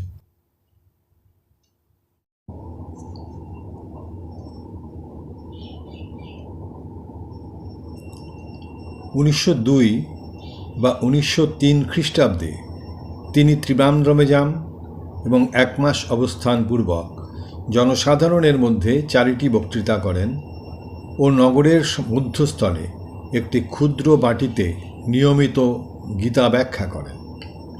উহার ফলস্বরূপ একটি বেদান্ত সমিতি স্থাপিত হইয়া ওই অঞ্চলে শ্রীরামকৃষ্ণের ভাববর্তিকা দীর্ঘকাল প্রজ্বলিত রহিয়াছিল। পরে 1924 অব্দে সেখানে স্থায়ী মঠ স্থাপিত হয়। ত্রিবান্দ্রম হইতে তিনি কন্যাকুমারী দর্শনেও গিয়াছিলেন। 1904 খ্রিস্টাব্দে তিনি যখন কলকাতায় আসেন, তখন মেট্রোপলিটন কলেজে তাহাকে বক্তৃতা দিতে হয়। কলকাতা হইতে প্রত্যাবর্তনের পর ওই বৎসর এবং পরবৎসর তাহাকে দক্ষিণাঞ্চলের বহু স্থানে বক্তৃতা দিতে হইয়াছিল। 1905 খ্রিস্টাব্দের 17 জানুয়ারি মাদ্রাজের মাইলাপুর নামক পল্লীতে যে রামকৃষ্ণ বিদ্যার্থী ভবন প্রতিষ্ঠিত হয়, উহা বর্তমানে দক্ষিণাঞ্চলের এক সুবৃহৎ শিক্ষা প্রতিষ্ঠানে পরিণত হইলেও স্মরণ রাখিতে হইবে যে উহার পশ্চাতে আছে স্বামী রামকৃষ্ণানন্দের হৃদয়বত্তা, অনুপ্রেরণা ও কর্মপ্রচেষ্টা। কোয়েম্বাটুরে একবার প্লেগের আক্রমণে একটি পরিবারের বয়স্ক সকলের প্রাণনাশ হইয়া কয়েকটি নিঃসহায় শিশুমাত্র অবশিষ্ট থাকিলে তদ্দর্শনে তাহার কোমল হৃদয় কাঁদিয়া উঠিল এবং তিনি তাহাদের লালন পালনের ভার গ্রহণ করিলেন এবং ইহাদিগকে কেন্দ্র করিয়া রামকৃষ্ণ মিশন স্টুডেন্টস হোম স্থাপন করিলেন এবং তিনি সর্বদা কার্যে ব্যস্ত থাকিলেও তাহার এই স্নেহের প্রতিষ্ঠানটিতে সপ্তাহে অন্তত একবার গিয়া বালকগণকে ধর্মশিক্ষা দিতেন। 1905 খ্রিস্টাব্দে রেঙ্গুনের শ্রীরামকৃষ্ণ সেবক সমিতি হইতে তাহার নিকট আহ্বান আসে। তদনুসারে তিনি 20 মার্চ রেঙ্গুনে পৌঁছিয়া 5 দিন অবস্থানপূর্বক 5টি বক্তৃতা দেন এবং ধর্মপ্রসঙ্গ করেন। একদিন ঠাকুরের জন্য চাপা ফুলের সন্ধানে 3-4 মাইল হাঁটিয়া যাইবার পথে সুপ্রসিদ্ধ ঔপন্যাসিক শরৎচন্দ্র চট্টোপাধ্যায়ের সহিত তাহার দেখা হয়। শরৎচন্দ্র এই বৃথাশ্রমের তাৎপর্য জানিতে চাহিলে স্বামী রামকৃষ্ণানন্দ বুঝাইয়া দিলেন, পূজা উপাসনা সকলই গো ফাঁকি, শুধু এই সুযোগে তোমারেই ডাকি। রেঙ্গুনে কবি নবীনচন্দ্র সেনের সহিত তাহার সাক্ষাৎ হইয়াছিল। 29 মার্চ মাদ্রাজে ফিরিয়া সেই দিন সন্ধ্যায় তিনি বোম্বে শহরে ঠাকুরের উৎসব করিতে চলিলেন। সেখানে মাত্র প্রতি বুধবারে ঠাকুরের পূজাদি হইত। স্বামী রামকৃষ্ণানন্দ স্বহস্তে নিত্য পূজার প্রবর্তন করিলেন। উৎসব সমাপনান্তে তিনি পুনঃ মাদ্রাজে ফিরিলেন। 1906 খ্রিস্টাব্দে স্বামী অভেদানন্দ আমেরিকা হইতে প্রথমবারে স্বদেশে ফিরিলে স্বামী পরমানন্দের সহিত শশী মহারাজ কলম্বো যাইয়া তাহাকে সাদর অভ্যর্থনা জানাইলেন এবং তাহার সহিত কান্ডি, অনুরাধাপুরম ও জাফনা ভ্রমণান্তে ভারতে আসিলেন। অতঃপর দক্ষিণ দেশের কয়েকটি বিশেষ স্থান দেখিয়া জুলাই মাসে মাদ্রাজে পৌঁছিলেন। আগস্ট মাসে স্বামী অভেদানন্দকে লইয়া তিনি মহীশূর গেলেন এবং উভয়ে অনেকগুলি বক্তৃতা প্রদান করিলেন। সেইবারেই বাঙ্গালোরে বর্তমান রামকৃষ্ণ গৃহের ভিত্তি স্থাপন হইল। অতঃপর অভেদানন্দ স্বামী ব্রহ্মানন্দের সহিত মিলনার্থে পুরীধামে চলিয়া গেলেন। 2 দিন পরে শশী মহারাজও সেখানে উপস্থিত হইলেন এবং দীর্ঘকাল পরে এই অতি বাঞ্ছিত গুরুভাতৃ মিলনের আনন্দ কয়েকদিন উপভোগানন্তে মাদ্রাজে ফিরিয়া আসিলেন। ওই বৎসর প্রেমানন্দজি তীর্থদর্শন মানসে মাদ্রাজে আসিলে রামকৃষ্ণানন্দজি তাহার যথাসম্ভব সুব্যবস্থা করিয়া দিলেন এবং স্বয়ং তাহার সঙ্গে কাঞ্চি, পক্ষীতীর্থ ও রামেশ্বরে গেলেন। ইহার পর স্বামী রামকৃষ্ণানন্দের প্রধান কার্য হইল মাদ্রাজ ও ব্যাঙ্গালোরে 2টি স্থায়ী মঠ গড়িয়া তোলা। বাঙ্গালোরে ভিত্তি প্রতিষ্ঠার কিছুকাল পরে মার্কিন দেশীয়া মহিলা ভগিনী দেবমাতা তাহার সান্নিধ্য লাভের জন্য মাদ্রাজে আসিয়া বাস করিতেছিলেন। স্বামী রামকৃষ্ণানন্দ অর্থ সংগ্রহার্থে তাহাকে লইয়া বাঙ্গালোরে উপস্থিত হইলেন। মাসাদিককাল অবিরাম পরিশ্রমের ফলে বাটির কার্য আরম্ভ করার মতো যথেষ্ট অর্থ সংগৃহীত হইলে মহীশূর রাজের প্রধানমন্ত্রী মহাশয়ের সহযোগিতায় আশ্রম নির্মাণ আরম্ভ হইল। এই কঠোর পরিশ্রমের সময়ও তাহার চিরাচরিত জীবনধারা অব্যাহতভাবে প্রবাহিত হইত। নগরে সবসময় তাহারা সফল কাম হইতেন না, অনেক ক্ষেত্রে কুবাক্য শুনিত হইত। ইহা সত্ত্বেও ধৈর্য সহকারে কার্য সমাপনান্তে আশ্রমে ফিরিয়া স্বামী রামকৃষ্ণানন্দ ঠাকুরের ভোগের জন্য তরকারি কুটিতে বসিতেন, অথবা কোনো কোনো দিন সুগন্ধি পুষ্প চয়নান্তে দেবমাতার দ্বারা মালা গাঁথাইয়া সাদরে ঠাকুরকে পড়াইয়া দিতেন। এইরূপে দিনের কর্ম প্রভুর চরণে অর্পণপূর্বক তিনি আপন মনকে মান, অভিমান ও সাফল্য বৈফল্য হইতে মুক্ত রাখিতেন। মাদ্রাজ মঠের জন্য তাহার চেষ্টার বিরাম ছিল না। স্থায়ী বাড়ির জন্য কিছু অর্থও সঞ্চিত হইয়াছিল। এদিকে বিলগিরির দেহত্যাগের পরে সংকটময় পরিস্থিতির উদ্ভব হইল। বাড়িটি নিলামে উঠিল। উহা ক্রয় করার মতো অর্থ মঠে নাই। অতএব বন্ধুরা চেষ্টা করিলেন যাহাতে অন্তত কোনো ভক্তের হাতে উহা যায়। কিন্তু প্রতিদ্বন্দ্বিতায় মূল্য ক্রমেই বর্ধিত হইয়া ভক্তটির ক্ষমার বাহিরে চলিয়া যাইতে লাগিল। স্বামী রামকৃষ্ণানন্দ তখন নিকটেই একখানি বেঞ্চিতে বসিয়াছিলেন এবং জনৈক ভক্ত মাঝে মাঝে তাহাকে নিলামের অবস্থা বুঝাইয়া দিতেছিলেন। অবস্থার দ্রুত অবনতি হইতেছে দেখিয়া ভক্তটি স্বভাবতই চিন্তিত হইয়া পড়িলেন। কিন্তু স্বামী রামকৃষ্ণানন্দ যেমন সাক্ষী রূপে বসিয়াছিলেন তেমনি রহিলেন এবং অনুদ্বেগে বলিলেন, তুমি ভেবো না, বাড়ি কে কিনবে বা কে বেচবে তাতে কিছু যায় আসে না। আমার অভাব অল্প। যে কোনো জায়গায় মাথা গুঁজে আমি ঠাকুরের নাম ও গুণগান করে দিন কাটাতে পারি। বাড়ি হস্তচ্যুত হইয়া গেল। নিরুপায় শশী মহারাজ ঠাকুরকে লইয়া প্রাসাদেরই ক্ষুদ্র বহির্বাটিতে উঠিয়া গেলেন। সৌভাগ্যক্রমে কিছুদিনের মধ্যেই জনৈক ভক্ত ব্রডিজ রোডের উপর একখণ্ড ভূমি দান করিলেন এবং সংগৃহীত অর্থের দ্বারা বাটি নির্মাণ আরম্ভ হইল। 1907 খ্রিস্টাব্দের 12 নভেম্বর স্বামী রামকৃষ্ণানন্দ নিজস্ব বাড়িতে ঠাকুরকে লইয়া গেলেন। ঠাকুরের একটু স্থায়ী স্থান হওয়ায় সেদিন তাহার আনন্দ আর ধরে না। তিনি সকলকে বুঝাইয়া দিলেন যে উহা ঠাকুরেরই বাটি, উহাকে সর্বথা ও সর্বদা পরিষ্কার পরিচ্ছন্ন রাখিতে হইবে এবং দেয়ালে পেরেক প্রভৃতি পুঁতিয়া কোনো প্রকারে উহার সৌন্দর্য নষ্ট করা চলিবে না। মঠ প্রতিষ্ঠা উপলক্ষে নিকটস্থ কপালীশ্বর শিবের মন্দিরে বিশেষ পূজা দেওয়া হইল। মঠে ভক্তদের মধ্যে পরিতোষপূর্বক প্রসাদ বিতরণ হইল এবং অপরাহ্নে সভায় স্যার P.S. শিবস্বামী আয়ার প্রভৃতি বক্তৃতা করিলেন। স্বামী রামকৃষ্ণানন্দের জীবনের উহা এক অতি গৌরবময় দিন। আর ওই দিবসেই দাক্ষিণাত্যে রামকৃষ্ণ মঠ ও মিশনের কার্য সুদৃঢ় ভিত্তিতে প্রতিষ্ঠিত হইল। এই সাফল্যের জন্য প্রায় সবটুকু প্রশংসাই তাহার প্রাপ্য। ভাবিয়া অবাক হইতে হয় যে বরাহনগর ও আলমবাজারের ক্ষুদ্র গণ্ডির মধ্যে আবদ্ধ জীবন শ্রীরামকৃষ্ণের একনিষ্ঠ পূজারীর হৃদয়ে কত শক্তিই লুক্কায়িত ছিল। অন্তর্দ্রষ্টা বিবেকানন্দ সত্যই বলিয়াছিলেন, শশী খুব এক্সিকিউটিভ, কাজের লোক। 1908 খ্রিস্টাব্দে আসিয়া দেখিল তাহার প্রচেষ্টা সর্বতোভাবে সাফল্যমণ্ডিত হইতে চলিয়াছে। কিন্তু ইহাতে তিনি মোটেই গর্বানুভব করিলেন না। তিনি জানিতেন তিনি ঠাকুরের শ্রীহস্তের যন্ত্রমাত্র এবং সংঘরূপী ঠাকুরের সেবায় তাহার প্রাণ সমর্পিত।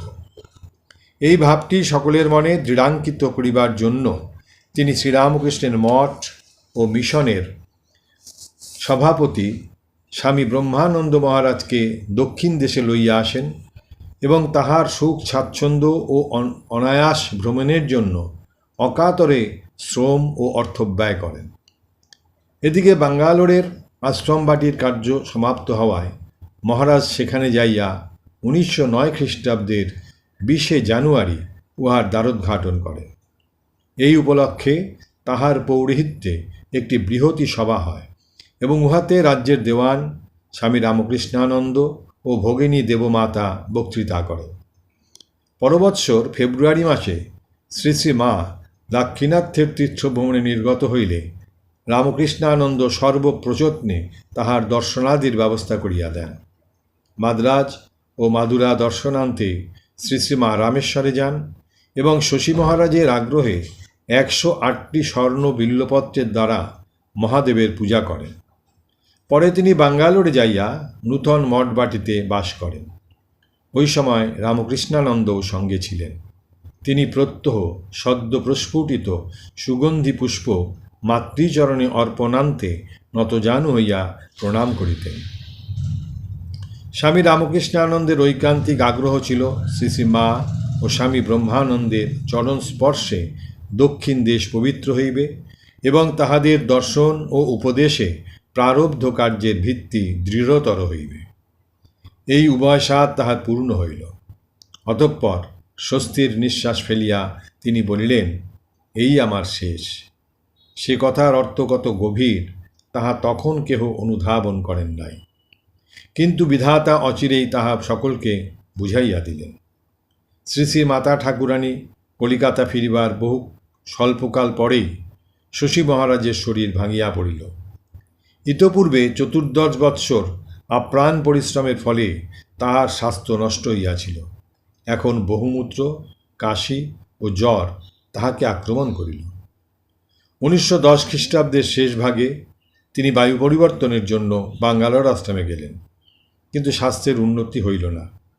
প্রত্যুত ডাক্তার অভিমত প্রকাশ করিলেন যে তাহার দুরারোগ্য যক্ষারোগ হইয়াছে। অগত্যা গুরুভাতৃগণ ও বন্ধুগণের পরামর্শে তাহাকে কলিকাতায় আনা হইল। স্বামী ব্রহ্মানন্দ তখন পুরীধামে ছিলেন। তিনি স্টেশনে যাইয়া ট্রেনে স্বামী রামকৃষ্ণানন্দের সহিত সাক্ষাৎ করিলেন ও বললেন, শশী, এসব কি? সব ঝেড়ে ফেলে দাও। রামকৃষ্ণানন্দ উত্তর দিলেন, রাজা, তুমি আশীর্বাদ করলেই হবে। কে জানে কোন ভাষায় কি বলা হইল। মহারাজ ওই কথার পুনরাবৃত্তি করিলে শশী মহারাজও তাহাই করিলেন। তারপর নানা প্রকারে সমবেদনা প্রদর্শনান্তে মহারাজ বলিলেন, ডাক্তার কবিরাজ যেমনটি বলবে ঠিক তেমনটি করবে। শশী মহারাজ এই আদেশ যেমন অক্ষরে অক্ষরে পালন করিয়াছিলেন, তেমনি সঙ্গে সঙ্গে প্রথম আদেশ অনুযায়ী সংসারের সমস্ত মায়িক সম্বন্ধ অচিরে ঝাড়িয়া ফেলিয়া দিয়াছিলেন। 1911 খ্রিস্টাব্দের 10 জুন রোগী কলিকাতায় উদ্বোধন মঠে পৌঁছিলে অবিলম্বে বিজ্ঞ চিকিৎসক আনাইয়া তাহাকে দেখানো হইল। চিকিৎসক অভিমত দিলেন, শরীর 3 মাসের বেশি থাকিবে না। তাহাকে পরীক্ষা করিবার জন্য কবিরাজ দুর্গাপ্রসাদ সেনও আসিয়াছিলেন। সেন মহাশয় জিজ্ঞাসা করিলেন, আপনি স্বপ্নে শ্মশান, তুলসী কানন প্রভৃতি দেখেন কি? স্বামী রামকৃষ্ণানন্দ উত্তর দিলেন, ওসব দেখি না, তবে ঠাকুর, মা, স্বামীজি, দক্ষিণেশ্বর প্রভৃতি দেখি। সবিস্ময়ে ভাবি কি উচ্চসুরেই না তাহার অবচেতনাও বাধা ছিল। রোগের শেষ কয়দিন তিনি নিদারুণ কষ্টভোগ করিয়াছিলেন। তাহার গাত্রে শুষ্ক বিখাউজ হওয়াতে অসহ্য যন্ত্রণায় তিনি বিছানায় গড়াগড়ি দিতেন ও ছটফট করিতেন, কিন্তু তখনও তাহার মুখে নির্গত হইত, জয় প্রভু, জয় গুরুদেব। সেবক যথারীতি কাজ না করিলে তিনি বিরক্ত হইতেন সত্য, কিন্তু সেরূপ ক্ষেত্রেও তাহার অসীম স্নেহের অভাব ছিল না। জনৈক সেবকের গামছা ও মাদুর নাই দেখিয়া উহা আনাইয়া দিয়া তিনি তাহাকে সস্নেহে বলিলেন, এই মাদুরে তুমি একটু শোও। রাত্রি জাগরণে নিদ্রালু সেবক অচিরেই ঘুমাইয়া পড়িলেন। এদিকে স্বামী রামকৃষ্ণানন্দ নিদ্রিত হইলেন। নিদ্রান্তে সেবককে বলিলেন, তোমাকে ঘুমোতে দিয়ে আমারও একটু ঘুম হলো। ভক্তের জাতি নাই।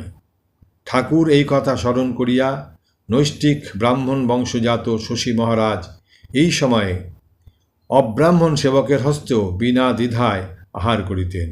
বলিতেন, তুমি ঠাকুরের ভক্ত ও ব্রহ্মচারী, তোমার হাতে খেতে আমার কোনো আপত্তি নেই। রথযাত্রার দিনে সেবকের হাতে কিছু পয়সা দিয়া বলিলেন, রথ দেখে এসো এবং 2-4 পয়সার কিছু কিনে এনো।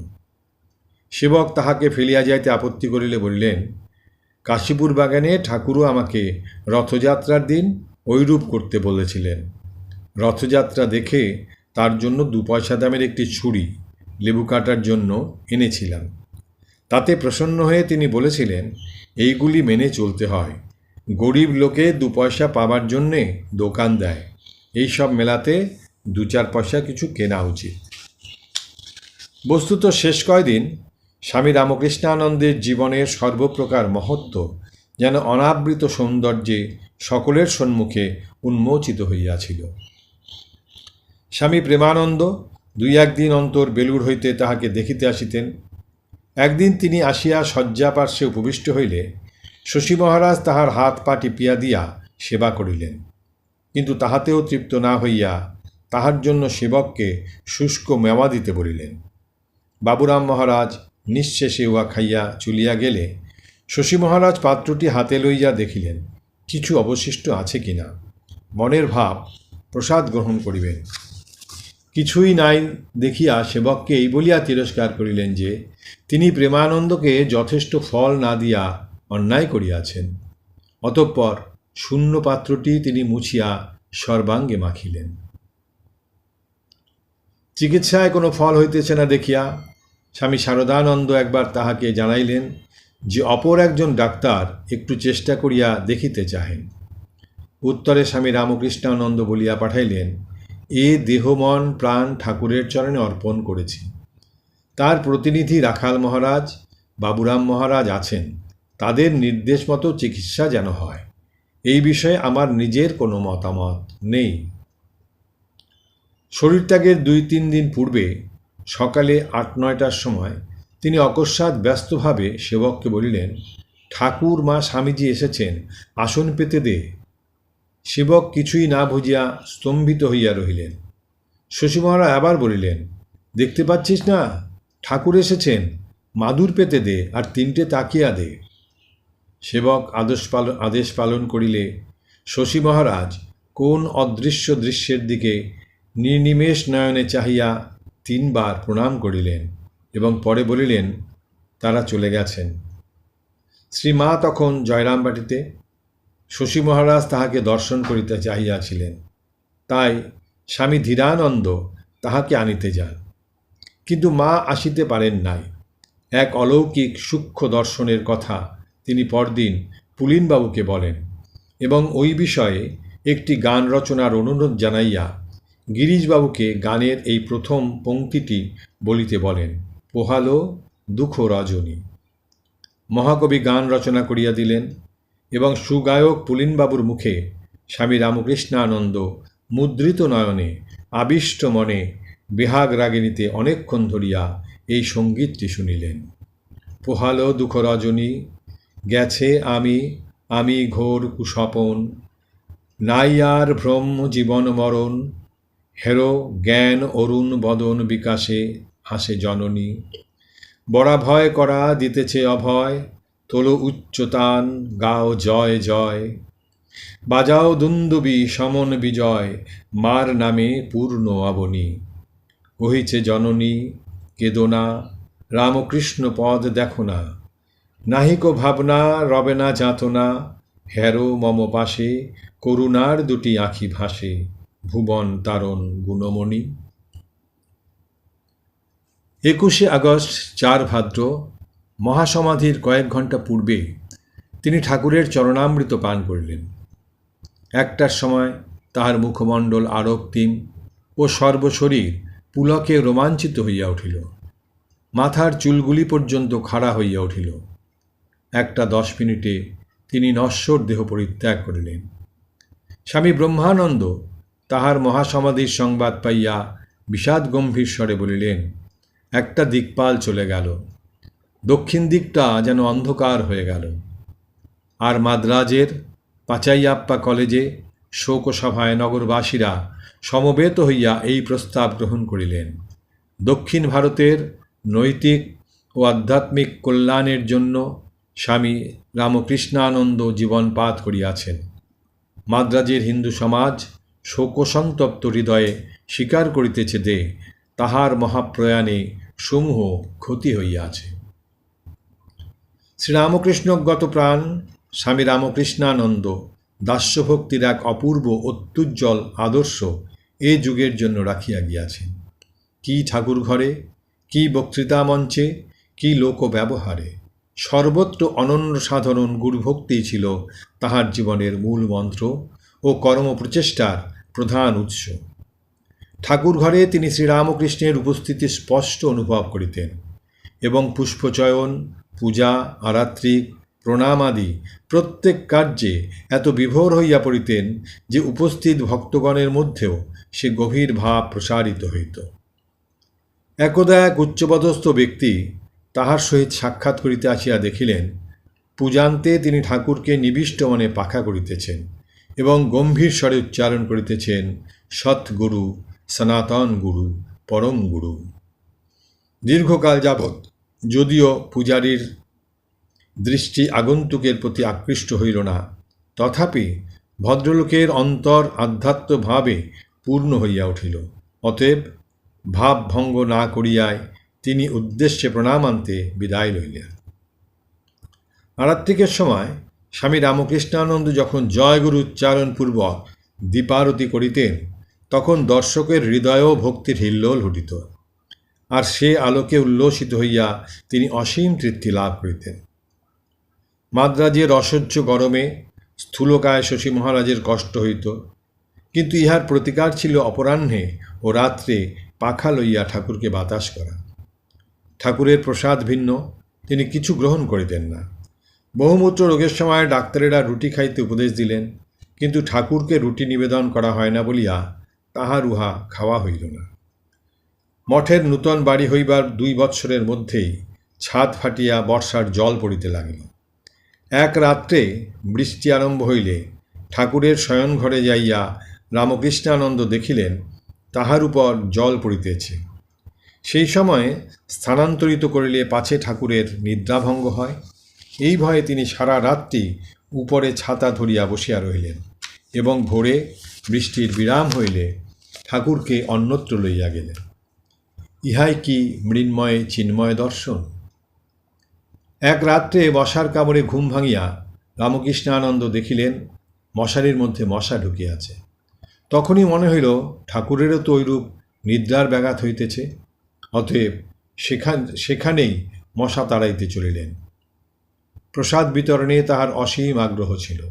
সমাগত ব্যক্তিকে উহার কিছু না কিছু তিনি অবশ্যই দিতেন, এমনকি মুটে মজুর পর্যন্ত উহাতে বঞ্চিত হইত না।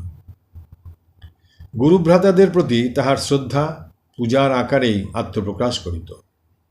1899 খ্রিস্টাব্দে আমেরিকা যাইবার পথে স্বামী বিবেকানন্দ ও স্বামী তুরীয়ানন্দের জাহাজ মাদ্রাজে নোঙ্গর করিবে জানিয়া শশী মহারাজ তাহাদের জন্য 15 সের ময়দা কিনিয়া স্বহস্তে নিমকি, গজা প্রভৃতি আহার্য প্রস্তুত করিলেন। তখন পাচক ও ভৃত্য ছিল না, রাখিবার সামর্থ্যও ছিল না। অতঃপর ওই সমস্ত খাদ্যদ্রব্য লইয়া কয়েকজন ভক্তের সহিত তিনি নৌকাযোগে জাহাজের নিকট উপস্থিত হইলেন।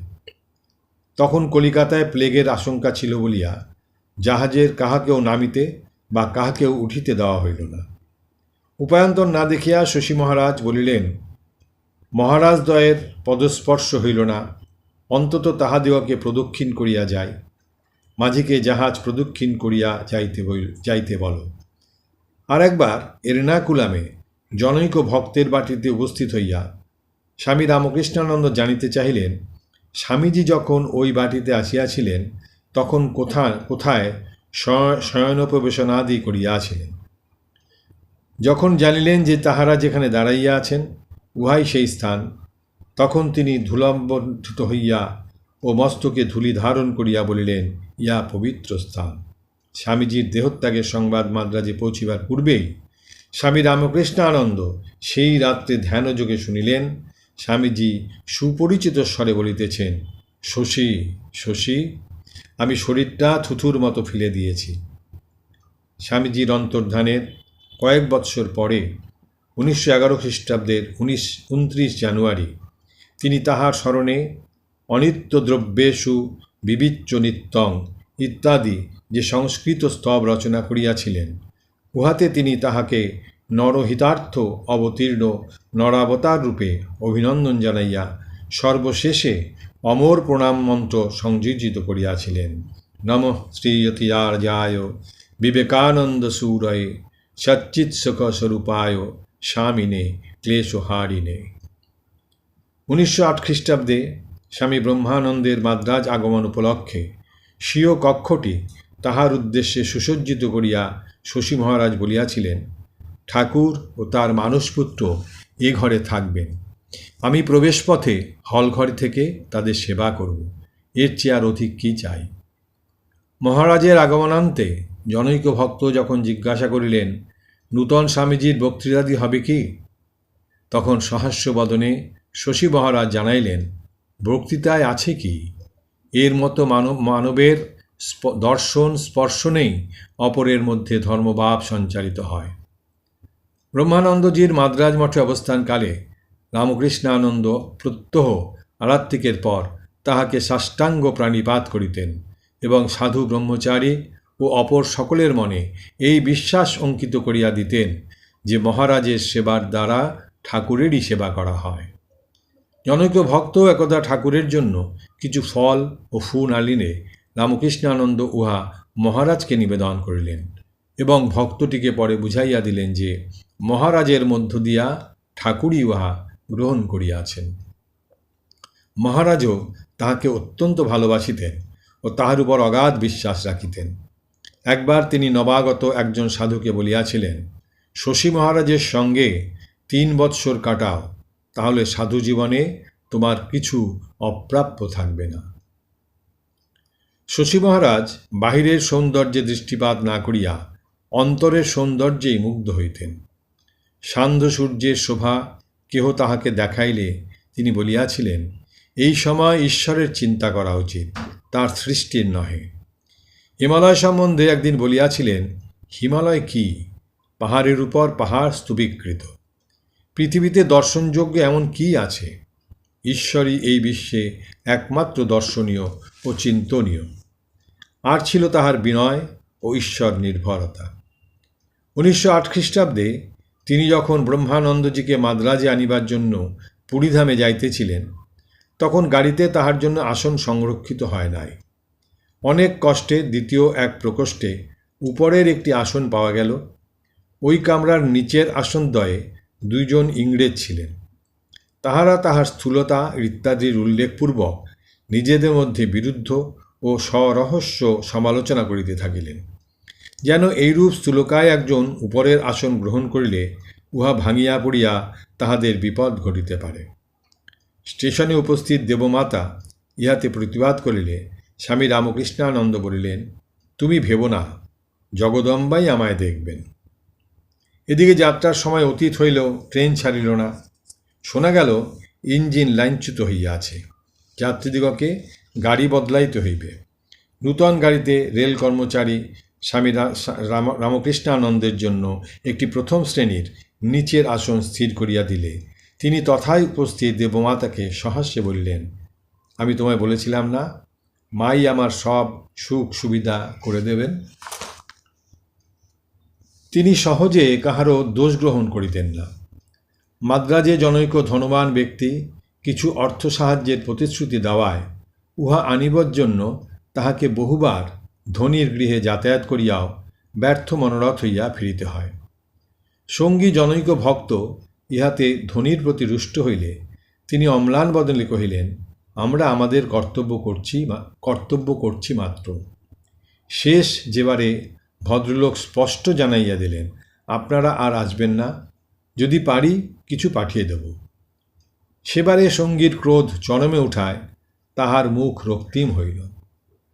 পরন্তু পথে আসিয়া স্বামী রামকৃষ্ণানন্দ তাহার স্কন্ধে হাত দিয়া বলিলেন, ভেতরে যদি আমরা ক্রোধ পোষণ করি ওর অনিষ্ট হবে। অর্থ না দেওয়াতে আমাদের মনে যেন তার প্রতি বিরুদ্ধ ভাব না জাগে।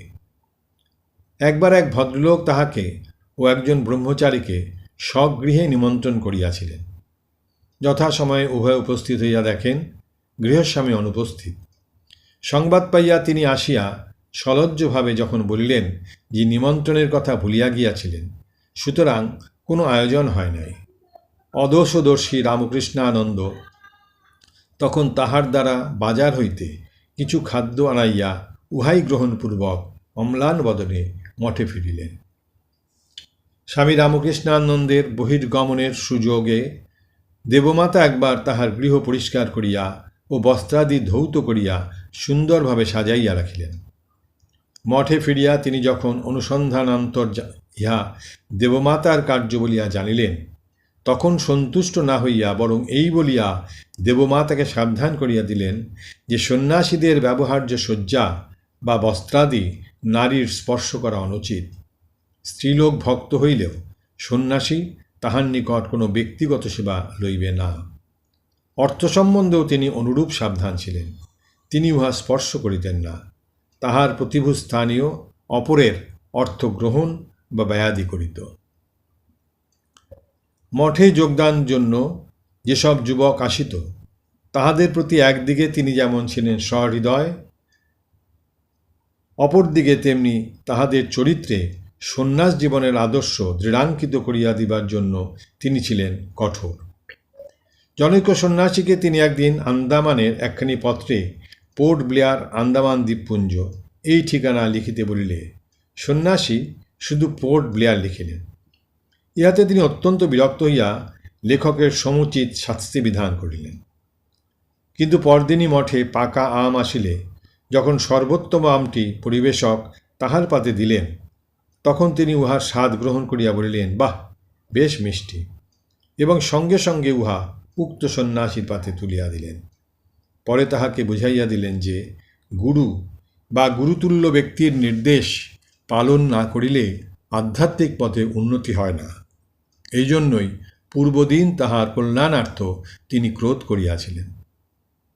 একটি যুবক ভবঘুরে বৈরাগীর দলে যোগ দিবার পর দুর্ব্যবহারে জর্জরিত হইয়া স্বামী রামকৃষ্ণানন্দের আশ্রয় ভিক্ষা করে। তিনি আশ্রয় দিলেন বটে, কিন্তু সে দিন কয়েক পরেই পূর্বাভ্যাসবশত অনুমতি ব্যতি রেখেই অন্যত্র চলিয়া গেল। পুনর্বার পূর্বেরই ন্যায় আশ্রমে আসিয়া ক্ষমা ও আশ্রয় প্রার্থনা করিলে তিনি তাহাকে আবার সুযোগ দিলেন।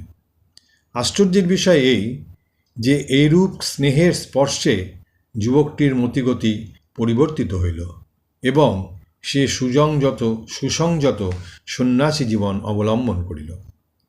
স্বামী রামকৃষ্ণানন্দ নবাগতদের অন্তর দেখিতেন, শুধু বাহিরের আচরণে ভ্রান্ত হইতেন না। নবাগত এক যুবককে মঠের সকলেই ভালোবাসিতেন। তিনি তাহাকে স্নেহ করিলেও তাহার সেবা গ্রহণ করিতেন না। ইহাতে সকলেই অবাক হইতেন। অবশেষে একদিন সে মঠ ছাড়িয়া চলিয়া গেলে তিনি মনোভাব খুলিয়া বললেন, ছেলেটা তমগুণী, সে উপোস করে লুকিয়ে খায় আর ধ্যানের নাম করে মাদুর পেতে ঘুমায়। মন মুখ এক না হলে ধর্মপথে উন্নতি হয় না। এক নবীন সাধু পূর্বাশ্রমে মাতৃদর্শনে যাইয়া বাড়ি হইতে কিছু নূতন বস্ত্র ও একখানি সিল্কের চাদর লইয়া আসেন। শশী মহারাজ তাহাকে ওই সকল ফেলিয়া দিতে বলেন, কারণ স্বগৃহের প্রাচীন স্মৃতির সঙ্গে সন্ন্যাসীর মনকে বিজড়িত রাখা অন্যায়। তাহার নিজ জীবনে সর্ববিষয়ে বড়ই সুনিয়ন্ত্রিত ছিল। সকালে তিনি গীতা ও বিষ্ণু সহস্রনাম নিয়মিত পাঠ করিতেন। স্বামী প্রেমানন্দের সহিত তীর্থভ্রমণকালে মঠের বাহিরে গিয়া প্রথম রাত্রিতেই তিনি দেখিলেন যে গ্রন্থ দুইখানি আনা হয় নাই। অমনি একজনের সাহায্যে তখনই বই দুখানি সংগ্রহ করাইলেন। তিনি সর্বদা ভগবৎ প্রসঙ্গ করিতে ভালোবাসিতেন এবং অপরেও উহাতেই মগ্ন থাকুক, ইহাই ছিল তাহার একান্ত চেষ্টা। 1908 খ্রিস্টাব্দে যখন দেবমাতাকে লইয়া তিনি ব্যাঙ্গালোরে যান, তখন দেবমাতার অসুখ হইলে তাহার পার্শ্বে বসিয়া পুরাণাদি কথা শুনাইতেন। যখন তাহারা মহীশূর রাজের অতিথিরূপে বাস করিতেছিলেন, একদিন জনৈক রাজকর্মচারী আসিয়া ভগিনী দেবমাতার সহিত নানা বিষয়ে গল্প জুড়িয়া দিলেন। এদিকে শশী মহারাজ কি এক অস্বস্তিতে অবিরাম উসসুস করিতে লাগিলেন। শেষ পর্যন্ত বাধ্য হইয়া দেবমাতা তাহাকে জিজ্ঞাসা করিলেন, আপনি অসুস্থ বোধ করছেন? তিনি অকপটে উত্তর দিলেন, আমি ভালোই আছি, কিন্তু তোমাদের আলোচনা আমার আদৌ ভালো লাগছে না। সৌভাগ্যক্রমে ভগবৎ প্রেমিক সন্ন্যাসীর এই স্বাভাবিক বিরক্তিতে আগন্তুক ভদ্রলোক ক্ষুণ্ণ না হইয়া প্রসঙ্গান্তর আরম্ভ করিলেন। উপদেশ গ্রহণ বা শাস্ত্র ব্যাখ্যাদি শ্রবণার্থ আগত ব্যক্তিদের আচরণের প্রতি তাহার প্রখর দৃষ্টি থাকিত এবং জিজ্ঞাসু সমুচিত ব্যবহারে ত্রুটি হইলে তৎক্ষণাৎ উহা সংশোধন করিয়া দিতেন। জনৈক আগন্তুক মঠে আসিয়া একদিন সংবাদপত্র খুলিয়া পাঠ করিতে থাকিলে তিনি বলিলেন, রেখে দাও তোমার কাগজ পড়া, এসব পড়ার জায়গা তো ঢের আছে। মঠে এসেছ, এখন ভগবানের চিন্তা করো। ধর্মপিপাসুদের কোনো প্রকার দুর্বলতাকে তিনি প্রশ্রয় দিতেন না। একদিন এক ব্যক্তি লটারিতে কিছু অর্থলাভ করিয়া ৫০ মুদ্রা মঠের সাহায্যে দান করিতে চাহিলে উহা তিনি গ্রহণ করিলেন না। নিন্দনীয় উপায়ে লব্ধ অর্থ দেবসেবায় ব্যয় করা তাহার মতে গড়িত ছিল। পরধর্মের প্রতি সম্মান ও শ্রদ্ধায় তাহার অন্তঃকরণ পরিপূর্ণ ছিল। বাইবেল তিনি অতি মনোযোগ সহকারে অধ্যয়নপূর্বক উহার সমস্ত ভাবরাশি আয়ত্ত করিয়াছিলেন। তাহার বাইবেল ব্যাখ্যাকালে প্রতি বাক্যে এত তেজ ও ভাব অনুসৃত থাকিত যে খ্রিস্ট ধর্মাবলম্বীরাও মুগ্ধ হইতেন। নিষ্ঠাবান হিন্দু সন্ন্যাসী বলিয়া সুপ্রথিত স্বামী রামকৃষ্ণানন্দ অনেক ক্ষেত্রে গির্জায় গিয়া বেদীর সম্মুখে খ্রিস্টানি রীতিতে নতজানু হইয়া প্রার্থনাদির দ্বারা মাদ্রাজবাসীকে চমৎকৃত করিতেন। এক সন্ধ্যায় ঝড় বৃষ্টিতে আক্রান্ত কতিপয় মুসলমান ছাত্র মঠে আশ্রয় গ্রহণ করিলে তিনি তাহাদের সহিত মোহাম্মদের বাণী লইয়া এরূপ হৃদয়গ্রাহী আলোচনা আরম্ভ করিলেন যে ছাত্রেরা উহাতে আকৃষ্ট হইয়া এক সপ্তাহ যাবৎ প্রতি সন্ধ্যায় ওই বিষয়ে আরও আলোচনা শুনিতে তাহার নিকট আসিতে লাগিল। স্বামী রামকৃষ্ণানন্দ একাধারে উপদেষ্টা, বক্তা ও লেখক ছিলেন। তিনি বাংলা, ইংরেজি ও সংস্কৃতে বহু বক্তৃতা করিয়াছিলেন এবং প্রবন্ধাদি লিখিয়াছিলেন। উহার কিছু কিছু পুস্তকাকারে প্রকাশিত হইয়াছে। বাংলা ভাষায় তাহার প্রণীত রামানুজ চরিত্র তাহার প্রতিভার এক শ্রেষ্ঠ নিদর্শন এবং বঙ্গভাষায় উহা এক অমূল্য সম্পদ। বস্তুত রামানুজ ও তাহার শ্রী সম্প্রদায় সম্বন্ধে ইহাই উক্ত ভাষায় একমাত্র প্রামাণিক গ্রন্থ। ইংরেজিতে যে বক্তৃতাগুলি পুস্তকাকারে প্রকাশিত হইয়াছে তন্মধ্যে ইউনিভার্স অ্যান্ড ম্যান, বিশ্ব ও মানব, Srikrishna, the pastoral and king maker, রাখাল ও নৃপতিস্রষ্টা Srikrishna, the soul of man, মানবাত্মা ইত্যাদি সমধিক প্রসিদ্ধি লাভ করিয়াছে। প্রথম গ্রন্থে আছে বেদান্তের কয়েকটি স্থূল তত্ত্বের আলোচনা, দ্বিতীয় গ্রন্থে শ্রীকৃষ্ণের বৃন্দাবন ও দ্বারকালীলা এবং তৃতীয় পুস্তকে মানবের স্বরূপ আলোচনা। স্বামী রামকৃষ্ণানন্দ দীর্ঘজীবী ছিলেন না। ৪৯ বর্ষ পূর্ণ হইবার পূর্বেই তিনি ইহধাম ত্যাগ করিয়া চলিয়া গিয়াছেন।